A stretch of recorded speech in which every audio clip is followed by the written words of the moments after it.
오늘의 말씀은 예수님의 부활과 나라고 하는 제목으로 여러분과 나누려고 합니다. 여러분들은 많은 부활절을 예배를 드렸었을 것입니다. 그리고 오늘 이 이야기도 여러 번 들으셨을 것으로 제가 생각합니다. 그래서 오늘은 예수님이 부활하신 그 예수님과 나와 어떤 관계가 있는가 우리가 한번 생각해 보려고 합니다. 여러분들이 너무나 잘 아는 이 요한복음 20장의 말씀입니다. 근데 그 전장의 19장을 보면 이런 이야기가 있습니다. 예수님이 십자가에 달려 계실 때에도 그 곁을 지키는 사람은 여자였다라고 이야기합니다. 예수님을 늘 공경하고 따라다니던 분들은 여자들이었습니다. 그리고 제자들이 있었고 또한 그 제자들과 넘치게 또 많은 사람들도 따라다녔습니다. 그러나 예수님께서 십자가에 달렸을 그 순간에는 누가 있었냐면 여자들이 있었습니다. 그러고 보면 교회에도 여성분들이 더 많습니다. 저희 교회만이 아니라 다른 교회도 마찬가지입니다. 그만큼 여자분들이 그만큼 예수님을 더욱더 가까이 하고 산다라고 이야기하면 우리 남성분들이 기분이 좀 안 좋으시겠지요. 근데 우리 남성분들도 충분히 주님을 같이 하고 있지요. 그렇기 때문에 사도 요한이 함께하고 있었습니다. 모든 제자가 다 떠났습니다. 한 명은 예수님을 팔았습니다. 그리고 10명은 도망쳤습니다. 그리고 한 명은 지금 예수님 곁에서 함께 그 여자분들과 함께 있었다라는 것입니다. 이 세상에서 주목받지 못하고 세상의 기대의 조건이 아닌 오직 묵묵하게 따라다니는 제자만이 참 제자라고 우리는 말합니다. 우리는 소리가 나는 것이 아닙니다. 우리는 막 드러내는 것이 아닙니다. 무언가를 막 보여줘야 하는 것이 아닙니다. 나의 의견을 그것을 내세우는 것이 아닙니다. 우리는 그냥 묵묵히 예수님을 따라가는 것입니다. 하나님의 말씀을 묵상함으로 인해서 그 묵상하기 위해서 더욱더 건건하고 더 많은 것을 생각해야 하는 이러한 건건의 생활로 우리는 갈 수밖에 없습니다. 그러나 우리가 외모로 하나님은 취하지 아니하였다라고 하는데도 불구하고 우리는 우리의 나됨을 자꾸 얘기하고 싶어 합니다. 내가 나됨을 자꾸 이야기하고 싶어 합니다. 그러한 나를 말하고 싶고 나를 주장하고 싶고 나에 대해서 남들에게 자랑하고 싶고 하는 이 모든 것들이 다 우리는 옛사람이라고 말합니다. 근데 오늘은 부활절입니다. 또 여러분들은 사순절 40일 동안의 말씀을 보았습니다. 그리고 그 말씀 가운데서 통회하고 회개하고 내려놓을 것을 내려놓고 확신할 것을 확신하면서 굳은 신앙으로 여러분들이 가셨을 것이라고 저는 믿어 의심치 않습니다. 그리고 오늘 가장 즐거운 기쁨의 부활절을 여러분들이 맞이하고 있을 것이다라고 생각합니다. 이제는 40일간에 여러분들이 내려놔야 했던 것들, 통회해야 했었던 것들, 또 확신을 가지고 가야 했던 이 모든 일들이 다 정리가 되었을 것이라고 믿습니다. 그렇기 때문에 우리는 그 옛사람은 예수님이 부활하신 것과 같이 우리도 십자가에 매달려야 된다라는 것입니다. 근데 우리가 십자가에 매달린다 그러면 내가 십자가에 매달리는 것을 생각하고 두려워하거나 무서워하시는 분들을 제가 만난 적이 있습니다. 근데 우리는 내 영이, 내 옛사람이, 내가 지금까지 부모로 인해서 온 모든 배워온 그 안 좋은 것들, 어두움, 그림자 같은 내가 원하지도 않는데 나도 모르게 죄악으로 빠져들 수밖에 없는 습관적인 거, 내 몸에 인지되어 있는 거, 내 생각에 이미 박혀버린 거, 또 내 마음 안에 뿌리가 내려서 쓴뿌리를 내고 있는 이 모든 것들을 우리는 십자가에 못 박아야 되는 것입니다. 그렇지 않으면 이 십자가의 사건이 아니면 여러분들 그냥 회개한다고 회개되는 것이 아닙니다. 여러분들도 회개를 해보셨을 것입니다. 그러나 회개했다고 해서 그것이 스탑이 되십니까? 죄에서 돌아서셨습니까? 아니면 계속 반복적으로 하시는 분이 계십니까? 그렇다면 여러분들은 십자가에 나를 박는 것을 연습하셔야 되고 그것을 끝없이 해나가셔야 됩니다. 그러지 않고는 이 옛사람이 자꾸 고개를 듭니다. 왜냐하면 우리 인간은 필요라고 하는 것이 있습니다. 내가 어렸을 때 해보지 못한 것에 대한 상당히 배고픔이 있습니다. 억울함이 있습니다. 그 억울함 뒤에는 분노가 일어나게 되어 있습니다. 이 분노는 무엇을 일으키느냐면 하나님이 가장 싫어하는 죄를 짓게 만듭니다. 이 분노로 인해서 누군가를 마음에서 미워합니다. 근데 그 미워하는 것을 예수님은 살인이다라고 이야기합니다. 또한 자기 스스로 자신도 죽이는 일을 하고 있는 것입니다. 여러분들은 아마 누구를 미워한 적이 있었을 것입니다. 누구를 미워한다라는 것처럼 내 마음이 불편한 것은 없습니다. 그 미워하는 그 사람을 하나님보다 더 많이 묵상하며 하루를 보냅니다. 어떻습니까, 여러분들? 그렇기 때문에 예수님께서 여러분들에게 용서하라라고 말씀하시는 것입니다. 그 상대를 위해서 용서하라 뿐만 아니라 내 자신을 지키기 위해서라도 용서해야만 하는 것입니다. 그리고 내 마음에 어두운 생각이 있습니까? 부정적인 생각을 가지고 있습니까? 아니면 내가 누구보다 내가 더 옳다라는 생각을 혹시 하고 계십니까? 이것은 다 옛사람입니다. 이것은 십자가에다가 못 박아야만 하는 일인 것입니다. 우리는 이미 오늘도 세례가 있습니다. 그렇듯이 여러분들도 물과 성령의 세례를 받으신 분들입니다. 그렇게 받으신 분들이 아직도 내 의가, 아직도 옛사람이, 아직도 나의 죄성이 용광로에 끄는 것처럼 끓어오르고 있다면 여러분들 그것은 다 정리하셔야만 하는 것입니다. 그래서 부활하신 예수님과 내가 다시 거듭난 나와 만나야만이 그래야 관계가 이루어지는 것입니다. 예수님은 부활하신 예수님으로 오늘 우리에게 만나 주셨습니다. 그런데 내가 거듭나지가 아니하고 내가 옛사람을 버리지 아니하고 새사람으로 살아가지 않는다면 나는 부활하신 예수님과 만날 수가 없습니다. 왜냐하면 오늘은 부활절이기 때문인 것입니다. 부활의 예수님을 기념해야 합니다. 근데 내 마음에 불편한 감정이 있습니까? 불편한 생각을 하고 있습니까? 아니면 내가 저자를 어떻게 괴롭힐꼬 하고 생각하는 자가 있겠습니까? 그렇다면 여러분들은 회개하시고 통회하시고 십자가를 바라보며 내가 십자가에 달려있는 나의 모습을 상상하셔야만 할 것입니다. 그래서 오늘 부활절은 승리의 날로 여러분들이 쾌가를 불러야 하는 그러한 날입니다.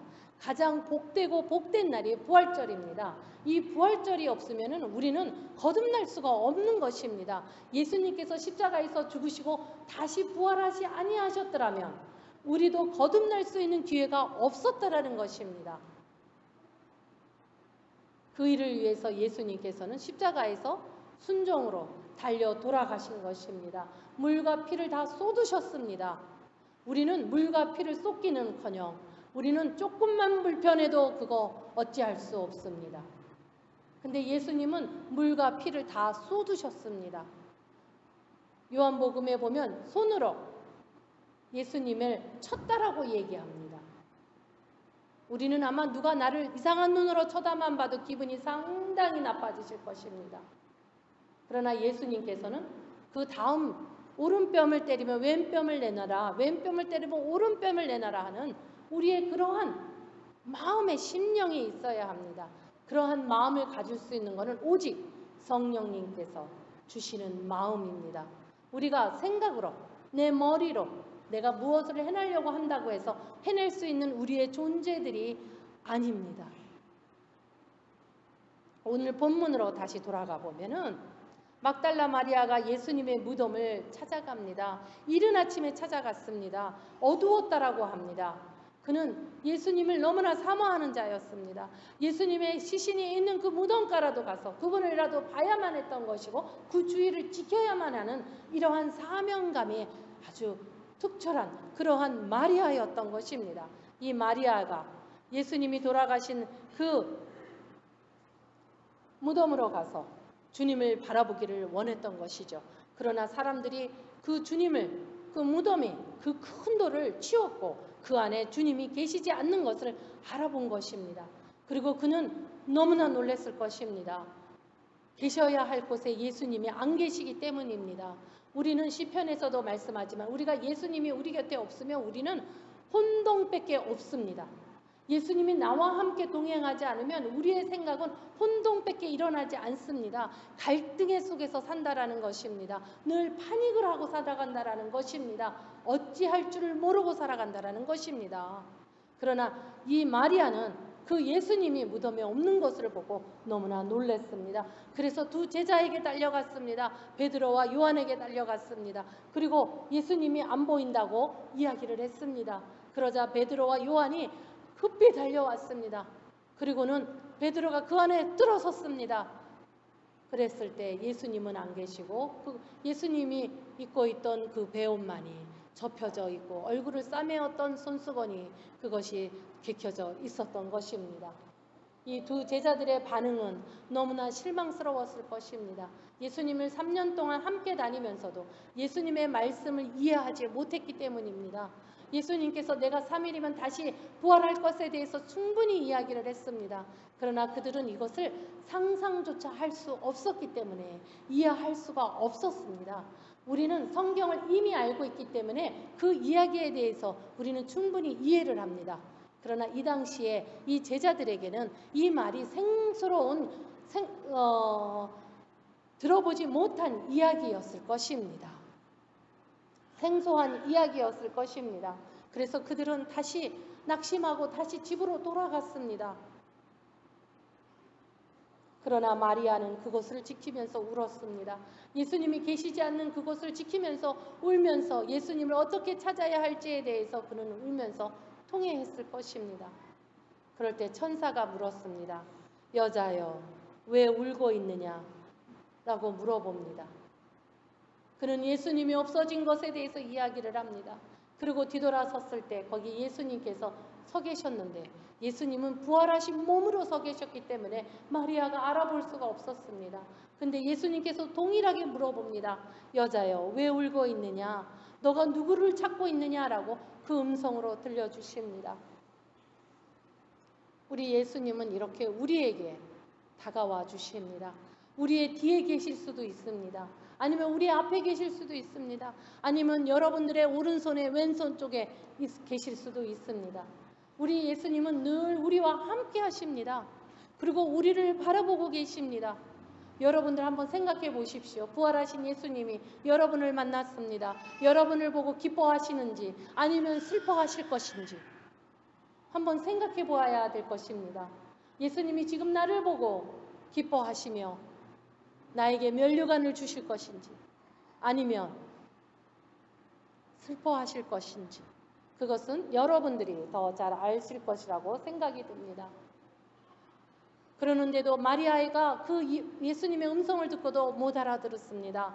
그러자 예수님께서는 다시 말합니다. 마리아야 하고 불렀습니다. 마리아는 깜짝 놀랐을 것입니다. 늘 불려지던 자기의 이름이었기 때문인 것입니다. 그는 반사적으로 아랍어로 라보니라고 이야기했습니다. 선생님 하고 자기도 반응을 했던 것입니다. 왜냐하면 예수님께서 늘 불러주신 이름이었던 것이었기 때문입니다. 성도 여러분, 이러한 동일한 일들이 여러분에게 매일같이 삶에서 일어나시기를 축원합니다. 그래서 우리는 죄로 인해서 심령의 귀가 어두워진 것이 아니라 사순절을 지나 여러분들이 지금은 귀가 열리고 마음이 열려서 주님의 말씀을 뿌리내리고 그리고 그 뿌리내린 그 말씀으로 인해서 이파리를 내며 꽃을 피우는 그러한 복된 우리 성도님들 되시기를 원합니다. 부활하신 예수님, 거듭난 나여야만 한다라는 것이 오늘의 말씀입니다. 성도 여러분,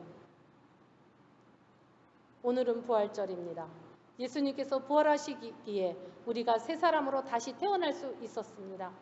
오늘 이 일이 없었더라면 우리는 어두움에서 모든 감각과 이성을 잃어버리고 운명이라는 수레를 돌리면서 노예처럼 살아갔을 것입니다. 그것에서 우리는 탈출시켜 주셨습니다. 그리고 우리에게 하나님의 자녀라는 권세를 주셨습니다. 우리에게 새 생명을 주셨습니다. 예수님께서 부활하시고 전과 달리 영광을 취하신 것처럼 부활 전의 모습과는 달랐습니다.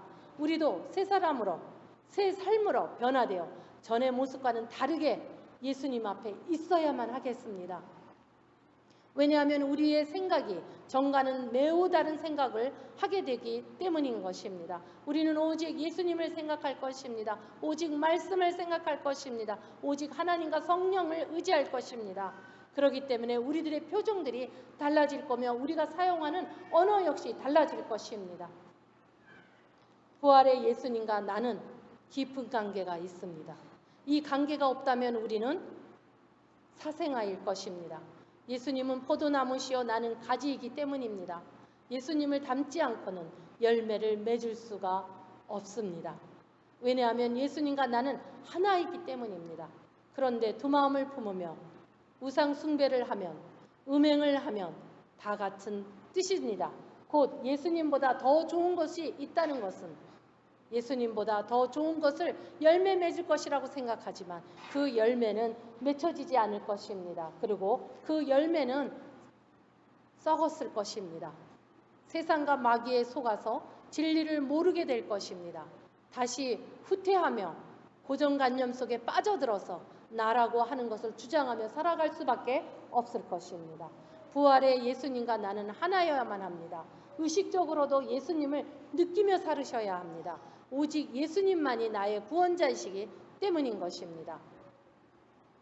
우리는 굿 프라이데이 예배를 드렸습니다. 성금요일에 예배를 드리면서 십자가에 나도 죽었습니다. 여러분들은 그때 십자가에 죽으셨습니까? 아니면 사순절 40일 동안 말씀 묵상하면서 제약된 것들을 하나님 앞에 정리하셨습니까? 사도 바울은 골로새에서 이렇게 말합니다. 여러분은 그리스도와 함께 다시 살아났습니다. 그러므로 하늘에 있는 것을 마음에 두십시오. 그곳에는 그리스도께서 하나님 우편에 앉아 계십니다.